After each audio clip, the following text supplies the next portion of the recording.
circles, rims on my coat. They really spinning circles, yes circles, not squares. But I put one in a circle, diameter, circumference, and radius, make up my circle. My circle, it's just a mini thing. Let's go with you. Hey guys, welcome to the Kearney Math Show. Thank you all for tuning in today. On today's episode, we are going to be featuring a brand new unit in which we are discussing 2- and 3-dimensional figures.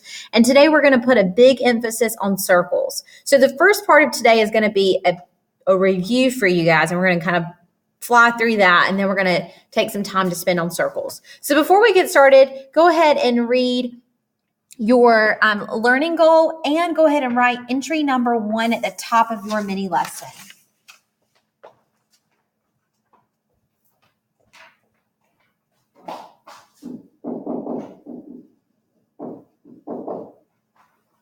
So our learning goal is that by the end of today, I want you to be able to find area and perimeter of any 2-dimensional shape with an emphasis on circles.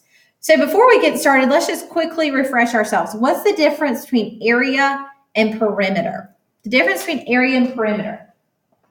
Perimeter is the distance around a shape, whereas area is the square units inside a shape.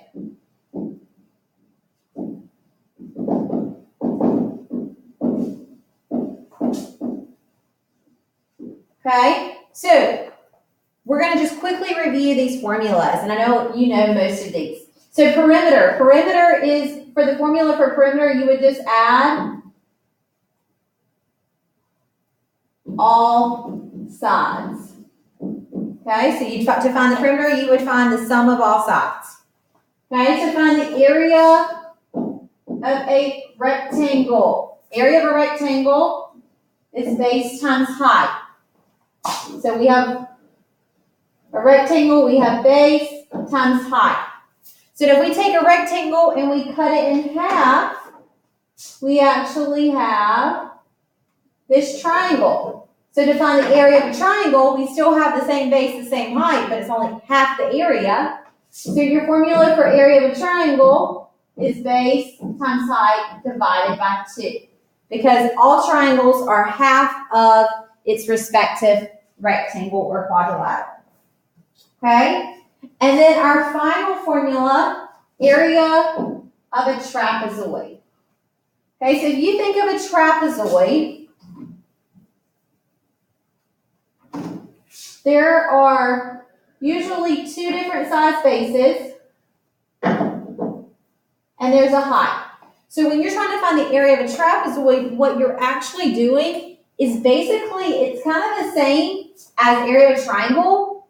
You have, but instead of having one base, you have 2 bases, or it's actually pretty much the same as a rectangular square. So what you're doing is you're looking at your 2 bases, and you're saying base 1 plus base 2, because we've got 2 bases, and to find the average distance of those, or the average length, is how do you find the average of something?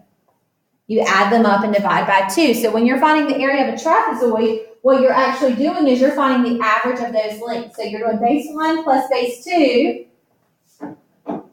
And then I'm going to find the average of those by dividing by 2. Okay, and just like we did with a rectangle, we're still going to multiply those bases times the height. Okay, so my formula for a trapezoid is base 1 plus base 2 times the height divided by 2. Okay, so one important piece of information that I want to make sure that we write down is that when we're talking about the base and the height, you're going to be given a lot of different dimensions. Okay, you've got to be able to pick out what's my base and what's my height.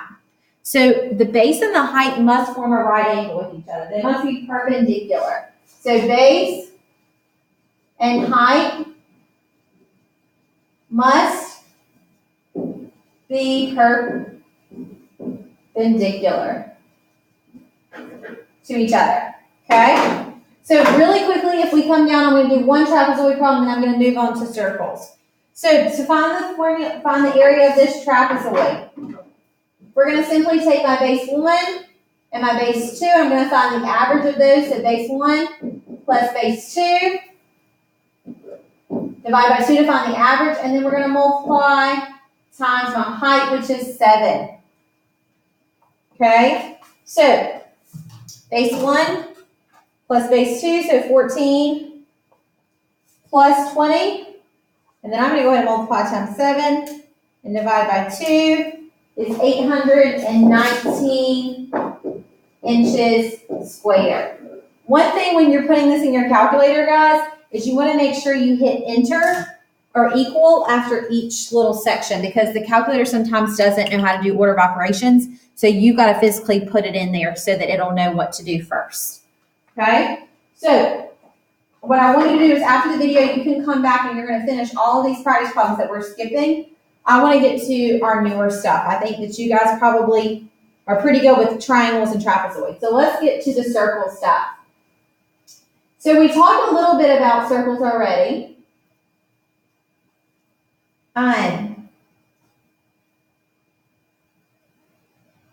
Well, let me see if I can find. Okay, so apparently this got put down here at the bottom. It's actually at the top of your paper. But what is pi? So we already kind of talked about this a little bit this year. Pi is the ratio of a circle's circumference to its diameter. And we say that pi is approximately, so pi, that symbol means approximately 3.14. But it is actually an irrational number, so it just keeps going. So we found out in our book that we read, Circumference and the Dragon of Pi, that a circle's distance around is approximately 3.14 times bigger than the distance across. Okay, so we can use that when we are trying to find circumference. So before we get started, let's just make sure that we know the different parts of a circle. So if I were to draw a circle and ask you to draw a diagonal, okay, a diagonal, you would probably come here and draw something that goes across. So the word diagonal has the same root word as diameter. Okay? Dia, that's Latin for across. So when we talk about diameter, it sounds like diagonal is the distance across a circle. And it could be going in any direction. We could go straight across there, any direction. Okay? So now, that's diameter. If we want to find a circle's radius, we look at the root word there, ray. If we think about a ray has one endpoint and then goes out. That is the circle's radius. So the radius is half of the diameter. So if we know the diameter, we can find the radius. Okay? And that means the diameter is 2 times as long as the radius. So we have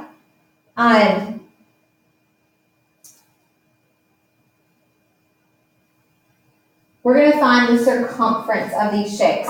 So first of all, let's just quickly write, and for some reason, guys, my mini lesson up here looks a little different than what I printed for you. But where it says, what is circumference? I'm just going to write circumference is just a fancy word for the perimeter of a circle. Circumference is the distance around a circle. Okay, and we can find the distance around a circle simply by taking, we know that the distance around is pi times bigger than the diameter. So my formula is circumference, C equals pi times diameter. So we take the pi, which is approximately 3.14, and multiply times the diameter. So I'm going to use that formula to solve number 1. My formula is C equals pi times diameter to find the circumference. But the problem is they've given me, what about this circle? They've given me the radius.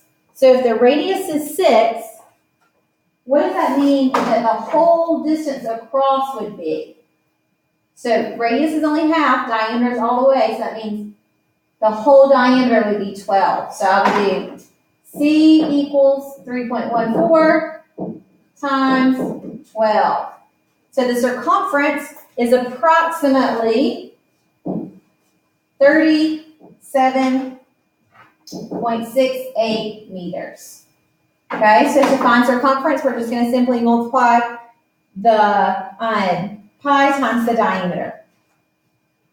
Okay, so now moving on. I know I'm going through this pretty quickly, guys, but we'll take time to go over this when you come to my station. I'm just trying to get you the information so you'll have what you need. Okay, so formula for area of a circle. So if you will, yours is actually on the back, so if you'll flip your paper over, and in the upper right corner, upper left corner, you're going to find what I'm looking at here. So the area of the circle is the inside, and you guys already know that formula is A equals pi r squared, or if we were to expand that out, that would mean pi times radius, just that r is being squared, okay? So using that formula, let's come down here to number 2.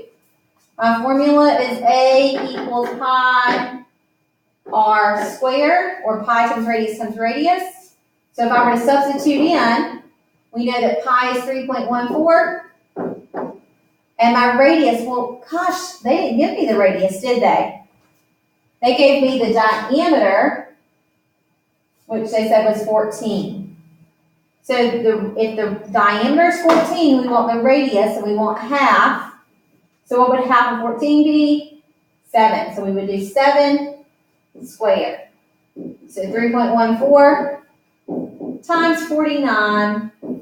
And if I were to solve that, I would get approximately 153.86 centimeters squared. This is area. Okay?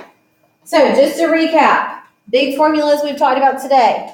Area and circumference of circles, and needing to know what the difference between radius and diameter. So at this time, until you come to my station, if you will go back and look at your formulas and try to do the rest of the practice on the front and that little section where it says area where we just went over, and I will be happy to answer any questions you have when you come to my station, and be sure to check the answer key to make sure you're getting them. All right, good luck, guys. Peace out, Rainbow Trout. Love ya, mean it.